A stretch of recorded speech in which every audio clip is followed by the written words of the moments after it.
Ելենա Արշակյանի «Ուրիշի ընտանիքը» սերիալում տատիկը վերջապես համարձակվելով բարձրաձայնել իր ներսում տարիներ շարունակ կուտակված մեղքը, անկեղծ զրույց է ունենում Էլիզի հետ։ Նա խոստովանում է, որ երբեմն մտածում է, ինչ կլիներ, եթե ժամանակին չկանգներ Շուշանի ու Արշակի միջև։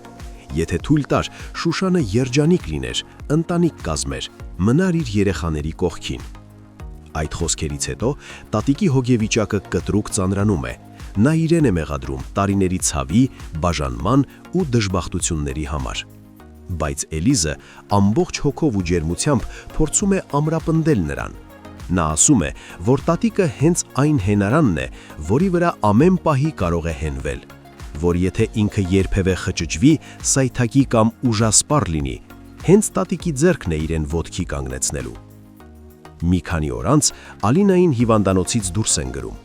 Նրա վերադարձը տուն երկար սպասված էր։ Նորոն, Հասմիկը և Ալինան միասին վերադառնում են։ Տան մուտքի մոտ մի կարճ դրվագ է տեղի ունենում։ Ալինան, ձևացնելով, թե սոված է ու շտապում է տուն, մի փոքր հրմշտում է Հասմիկին, ու այդ հանկարծակի շարժման հետևանքով վերջինս հայտնվում է Նորոյի գրկում։ Ալինան ակնհայտորեն փորձել էր ստեղծել մի պահ, որը միգուցե հաշտեցման սկիզբ դառնա։ Իր պարզ ու մանկական ձևով նա ուզում էր, որ Հասմիկն ու Նորոն նորից միանան։ Հաջորդ օրը դուռը բախում է Մագդան։ Էլիզը բացում է ու միանգամից զգում է, որ այս այցը ոչ սովորական է։ Նրա դեմքին երևում է զայրույթ, կոշտություն։ Մագդան էլ գիտակցում է, ցանկալի հյուր չէ այս տանը, բայց եկել է, քանի որ սրտում կուտակված խոսքեր ունի։ Նա բացատրում է, որ իրենք թշնամի չեն, ոչ ինքը, ոչ Արշակը։ Նրանք միայն բարին են ցանկանում, հատկապես Ալինայի, հիվանդությունով տառապող մանկան ապաքինման հարցում։ Էլիզը չի մեղմանում։ Նրա ներսում դեռ վառ են հին ցավերն ու վախերը։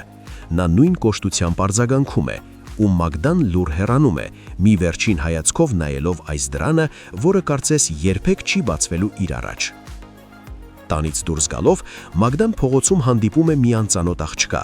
Վերջինս մոտենում է, ներկայանում, ու Մագդան արագ հասկանում է, որ այս աղջիկը, Հասմիկը, Նորոյի նախկին սիրելին է, բայց ամենից զարմանալին այն է, որ Հասմիկը վստահությամբ ասում է, ինքը Նորոյի ներկա ընկերուհին է։